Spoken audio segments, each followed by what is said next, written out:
være for glad. Giv dig min hånd, kig på stjerner op på taget. Ikke med et blik med de ting vi har taget. Vi er i noget, som der skiller os ad. Så lad mig falde, bare lad mig falde. Lad mig dø som ingenting galt. Lad mig falde, bare lad mig falde. Lad mig dø som ingenting galt.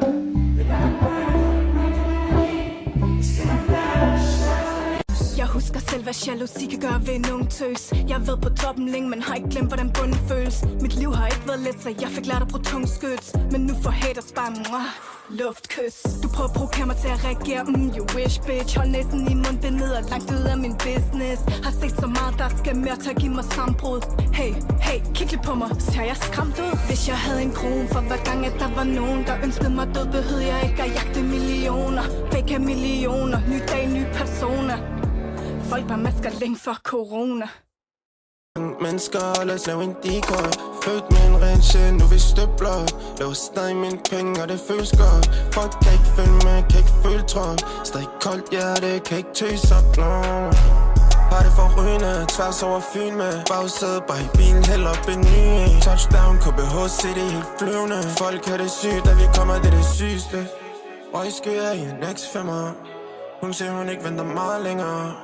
Tænder bare lidt op fra. Kør tilbage til byen. Hun vil gerne blande en søn. Hun fortæller, jeg er hendes type. Men jeg er allerede på skyen. Røgskyer slører mit syn. Røgskyer slører mit syn. Lunger kom dyb som opera. Langt fra sober, drejer alt snore, ja. Hver gang det er din snaps, jeg åbner, tænker jeg på det, når du har prøvet før, ja. Sig som det skal være. De der øjne, de så ocean blue. Vi så højt, og vi on the moon. Og diamanter bliver skabt under pres. På 24 timer blev min skæbne lagt. Og jeg ved, Volvo hviler vores med dig. Der er kun os i de her sommernætter. Så tag min hånd, lad os gå. Du kom i mit liv, da min verden var grå. Den her verden vil ikke være den her verden uden dig. Og den følelse, jeg føler mig, baby, føler vi på vej. Jeg kan mærke det til aften. Alt for evigt ikke er langt. Jeg ved, du ved, vi ved, vi vil være der. Alle vores problemer gjorde os kun stærkere. Hvis du så, jeg så, du mærker. Det er præcis som det skal være. De der øjne, de så ocean blue. Vi så højt, og vi on the moon. Og diamanter blev skabt under pres. På 24 timer blev min skæbne lagt. Og jeg ved, Volvo hviler vores nætter. Der er kun os i de her sommernætter. Så tag min hånd, lad os gå. Du kom i mit liv, da min verden var grå. De der øjne, de så ocean blue. Vil have bygget hele verden kun for os to, yeah. Uden en mønt på min konto. Hellere være alene end at være din nummer 2. Hvorfor skulle jeg blive, når jeg ikke kan få min ro? Lad mig falde, og lad mig falde. Lad mig dø som ingenting galt. Lad mig falde, og lad mig falde. Lad mig dø som ingenting galt.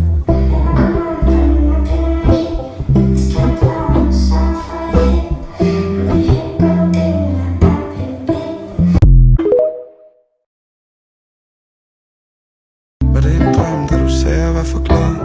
Giv dig min hånd, kig på stjerner op på taget. Ikke med et blik med de ting, vi har taget. Vi er i noget, som der skiller os ad. Så lad mig falde, bare lad mig falde.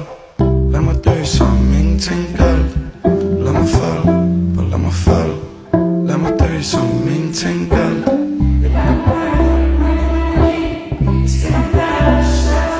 Var det en drøm, da du sagde, jeg var for glad? Giv dig min hånd, kig på stjerner op på taget.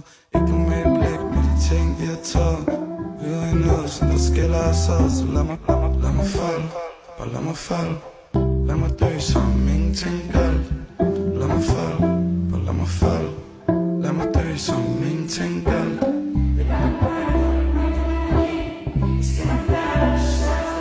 Jeg husker selv, hvad jalousi kan gøre ved en ung tøs. Jeg har været på toppen længe, men har ikke glemt, hvordan bunden føles. Mit liv har ikke været let, så jeg fik lært at bruge tungskyts. Men nu får haters bare luftkys. Du prøver at provokere mig til at reagere, you wish bitch. Hold næsen i munden, det ned og langt ud af min business. Har set så meget, der skal mere til at give mig sammenbrud. Hey, kig lige på mig, ser jeg skræmt ud? Hvis jeg havde en krone for hver gang, at der var nogen, der ønskede mig død, behøvede jeg ikke at jagte millioner. Fake af millioner, ny dag, ny personer. Folk bare masker længe for corona. Mennesker, lad os lave en decoy. Født med en ren sjæl, nu vi støbler. Laver stadig mine penge, og det føles godt. Folk kan ikke følge med, kan ikke føle tråd. Stadig koldt hjerte, kan ikke tøse op, no.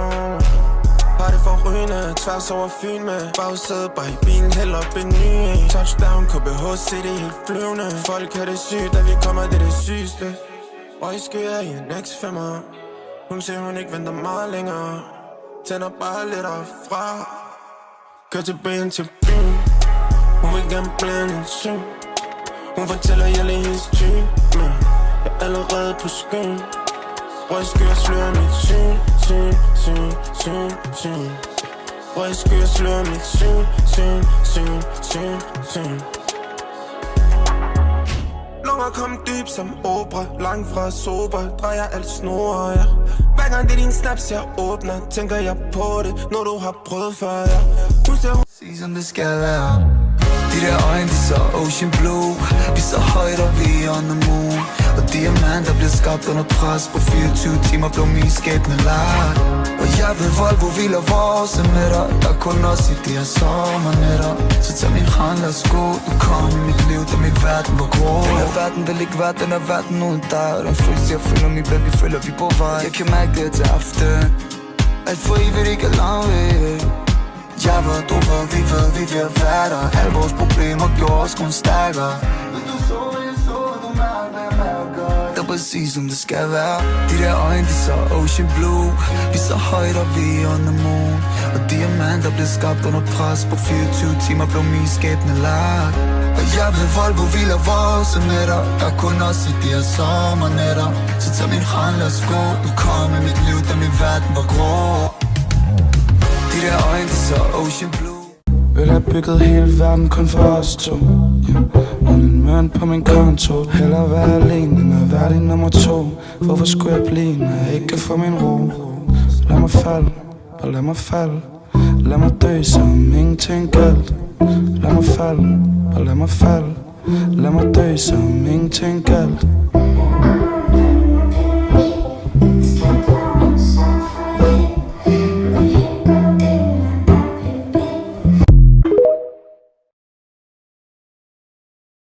Var det en drøm, da du sagde, jeg var for glad? Gav dig min hånd, kig på stjerner op på tåret. Ikke normalt blik med de ting, vi har taget. Vi er i noget, som der skiller os ad. Så lad mig falde, bare lad mig falde. Lad mig dø, som ingenting galt. Lad mig falde, bare lad mig falde. Lad mig dø, som ingenting galt.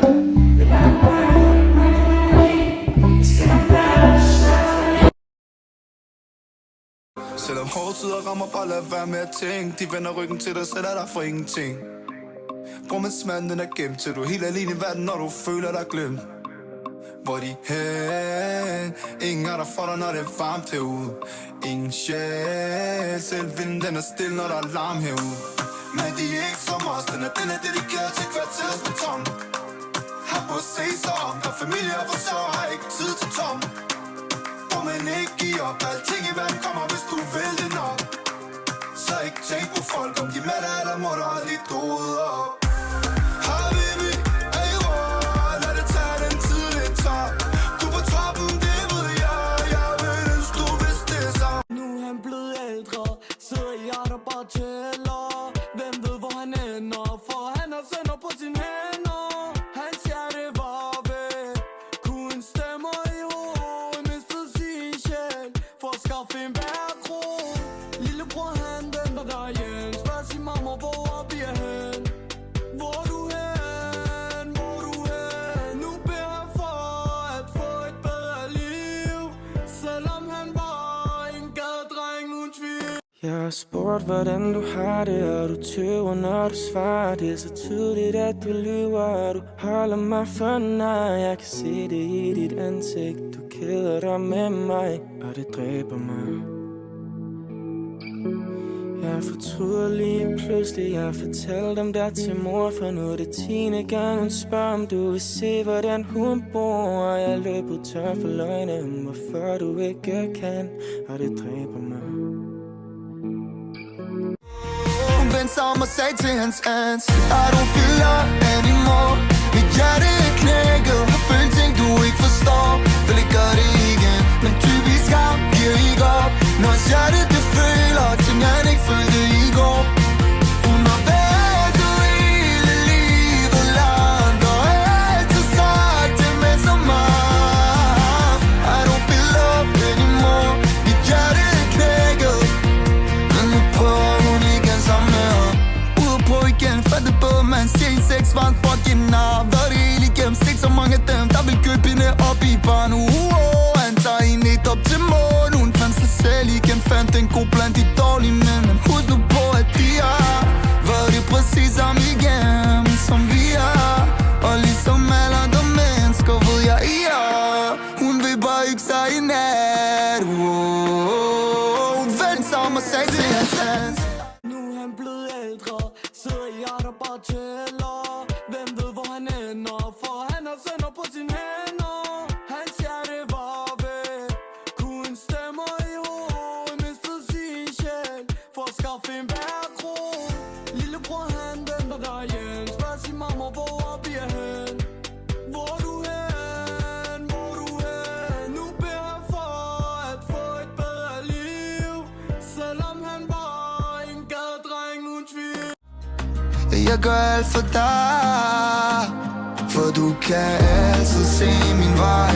Uanset hvad livet bringer dig, ved du godt, du altid har en ven i mig. Og hvis verden bliver for varm, finder jeg et sted til du og jeg. Og du ved, at du altid har en ven i mig. Du har altid en ven i mig. Har en ven i mig. Har en ven i mig. Du har altid, altid have en ven i mig. Har en ven i mig. Har en ven i mig. Du har altid, altid have en ven i mig.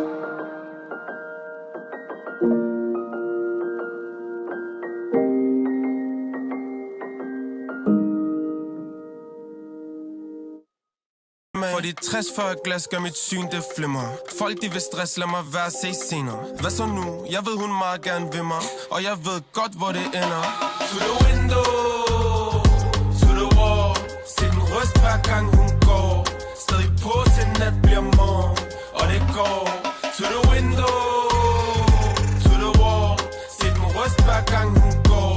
Stadig på til nat bliver morgen, ingen grund til at stresse i nuet. Se mig tænde for et bad, gør der passiv jud. Kommer ride the wave, finder plads i skuden. Hent en champagneflaske og så kast det ud, yeah. Når vi dukker op, ja, så går det ned. Lamps the wave, så hun går med glæde. Fik et opkald ned for hår så rød, yeah. Hun vil gerne snakke, men der går lidt tid. For de penge blev en van, så vi er lige nødt til at få en ting på det ren. Sød karameller, hun vil ligge på mit lag. Indtil sent på dagen skal have min del af kagen. For det 60-40 glas gør mit syn det flimmer. Folk de vil stress, lad mig være se sen. Nu er han blevet ældre, sidder jeg der bare tæller. Hvem ved hvor han ender, for han har sønder på sine hænder. Hans hjerte var væk, kun stemmer i hovedet, mistede sin sjæl for at skaffe en værkro. Lillebror han venter derhjemme, spørger sin mamma hvor vi er hen. Hvor er du hen, hvor er du hen? Nu beder han for at få et bedre liv, selvom han var en gadedreng uden tvivl. Der er ikke noget, det kan sige, og jeg ved, at det brænder i dem. Så mange falske mennesker, bror, jeg magter ikke. De vil bare ride the wave, men du skal have grønt lys fra lamps først. Har du nogensinde mødt en ægte mand først? Hvad er status? Status, status, status, der er ikke nogen status. Nej, der er ikke nogen status. De spørger, hvad status? Status, status, er der ikke nogen status. Der er ikke nogen status. Så undskyld, hvad sagde du? Status, status, sagde du ligner en statue. Så undskyld, hvad sagde du? Jeg siger undskyld, hvad sagde du? Spørg mig hele tiden, når det er for status. Ikke nogen fucking Vi er født med 2 ører, 2 øjne, 1 mund, der er en grund. Ikke snak mere end du ser, mere end du hører, bror, er du dum? Selvfølgelig fylder jeg pung. Siden ung en var det grundsten, nu der breddegrader på mundvin. Så ikke tvivl på, det er en tung en, man bærer på. Det er den samme fortælling, det der top-slasker. Man er ramt på stemning, det der. Jeg har spurgt, hvordan du har det, og du tøver, når du svarer. Det er så tydeligt, at du lyver, og du holder mig for nej. Jeg kan se det i dit ansigt, du keder dig med mig, og det dræber mig. Jeg fortryder lige pludselig, jeg fortalte om dig til mor, for nu er det 10. gang, hun spørger, om du vil se, hvordan hun bor. Og jeg løber tør for løgne, hvorfor du ikke kan, og det dræber mig.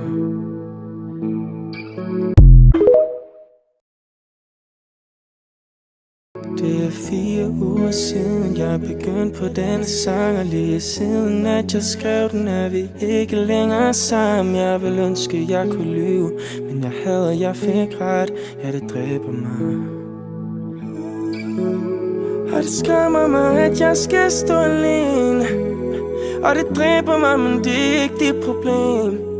For det er sådan, at du har valgt, at det skal være, og det dræber mig. Jeg har spurgt, hvordan du har det, og du tøver, når du svarer. Det er så tydeligt, at du lyver, og du holder mig for nej. Jeg kan se det i dit ansigt, du keder dig med mig, og det dræber mig.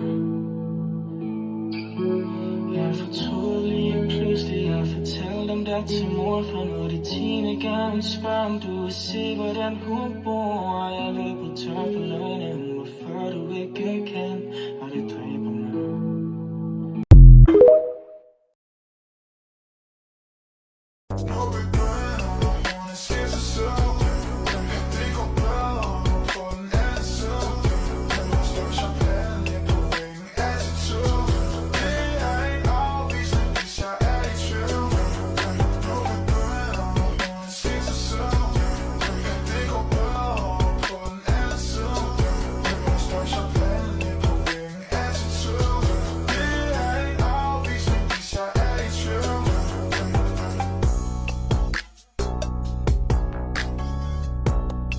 Er der nogen, der kan forklare mig, hvorfor små børn skal blive engle, når djævlen dropper bomber ned i mængden?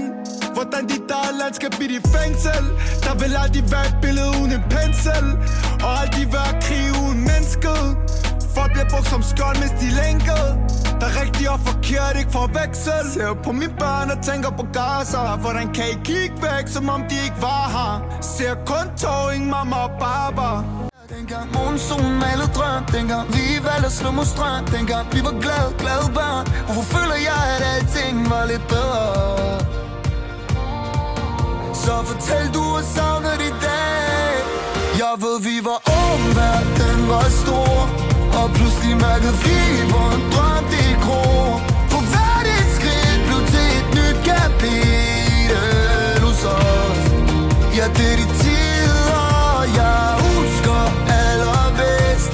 Hvordan nogen de blev tætte, andre glemt. Vi mærkede ikke, hvor den tid den fløj fra os. Det er det, jeg husker allerbedst. Yeah! Oh, yeah! Oh, yeah! Oh,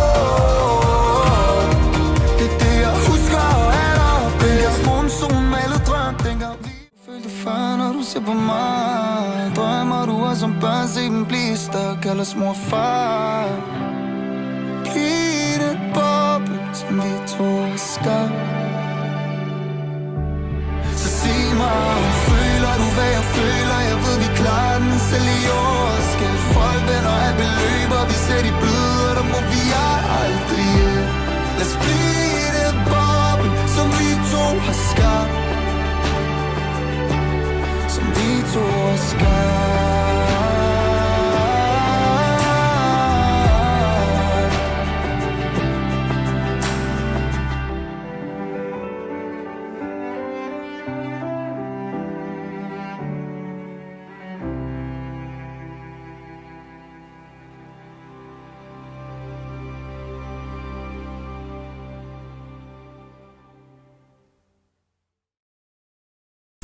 Jeg popper et kan ikke tale lige nu, jeg har lidt travlt. What goes around comes around. Fællesskabet lavede 100 mænd i frokostpausen. Og baby, hun vil drukke det i nogle laksefar. Stable, stable, stable, stable, stable, stable, stable. Men vi prøver bare. Stable, stable, stable, stable, stable, stable, stable, stable. Yeah. Sagde til dem, tag det roligt, bare slap af. Self-made Bill Gates, aldrig fulgt en vagtplan. Har haft en lang nat, har også haft en lang dag. Bare lad syg os ind, pillerne begynder at aftage. Men jeg siger sammen med de samme, ligesom sidste gang. Er jeg hende, som om hun var en kat, giver en missemam. Og hun er ude at sejle, men har fin balance. Hun har fået en kæreste, og det er sjovt, at jeg ligner ham. Og hun vil link op, det her det er det senhold. Jeg går ud fra, du kender rutinen godt efterhånden. Og de siger, at jeg skal stoppe, men jeg kan ikke. Vi tager det helt easy, ingen rav, ingen panik. Og folk de bare snakker, ingen handling. Bare så længe der stadig kommer tal ind, så har jeg et smil på mine læber. Folk de bare æsler, jeg skal snakke lort, men det er fint, bare så længe at de elsker. Jeg på arbejde, kan ikke tale endnu. Fortæl mig, hvem skal holde din keys, når din dag den er om. Så man problemer i køen, vi siger bare lad dem komme. Vi blev døbt siden vi var født, det kan vi ikke komme udenom. Min lejlighed, den kan ikke købes, du skal ikke prøve at trykke min hånd udenfor. Koldt klar som min fryser, tro mig. Det er koldt, jeg kunne jeg ikke byde dig. Vis mig, og jeg er der ved din side uanset. Uanset hvad livet bringer, står vi fast på princip. For alle de lange nætter, vi ventede. Det er ikke det samme, hvis du får, du skal selv svede. Har du aldrig oplevet, kan du ikke se det? Jeg var på bunden, jeg var ned. Men tro mig, vi fortsat. Vi er en ting, men vil have alt. Der er ikke en ting, jeg ikke vil gøre for familien. Den er god, for du ser dig her. Hænderne i lommen, jeg har ryggen mod muren. Solen gik i seng, før dagen den kom. Alt stod stille. Tag min hånd, der er noget, jeg skal fortælle dig. For du kender mig, som ingen andre kender mig. Der er røg over byen og i kælderen. Og måske i mit hjerte og i æderen. Så vil du holde fast på mig. Tag min hånd, der er noget, jeg skal fortælle dig. For du kender mig, som ingen andre kender mig. Der er røg over byen og i kælderen. Og måske i mit hjerte og i æderen. Så vil du holde fast på mig. Tag min hånd, der er noget, jeg skal fortælle dig. For du kender mig, som ingen andre kender mig. Der er røg over byen og i kælderen. Og måske i mit hjerte og i æderen. Så vil du holde fast på mig.